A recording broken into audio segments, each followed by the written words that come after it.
এই প্রথম ওভারের খেলা শেষ। আনিস তার প্রথম ওভারে কোনো উইকেট না পেয়ে 60টি রান দিয়েছেন। যাচ্ছে পরবর্তী বল করার জন্য বাংলাদেশের অন্যতম তরুণিক জাতীয় দলের আগামীর ভবিষ্যৎ নয়ন।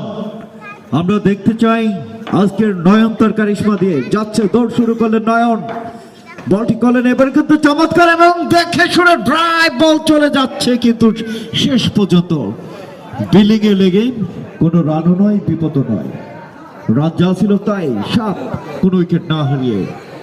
দ্বিতীয় ওভারের রানিং চলছে। আপনারা জানেন যে পলাশী ঐতিহ্যবাহী এই মাঠ মহান বিজয় দিবস উপলক্ষে প্রতি বছরের ন্যায় এবারও আয়োজন করে। এবারকে আরেকটি বল এবং অনেকটা লেগ সাইডের বাইরে এবং আম্পায়ার দুহাত প্রসারিত করে বললেন ওয়াইড, এবং এই ওয়াইডের সুবাদে আরেকটি দলীয় রান বাড়ল।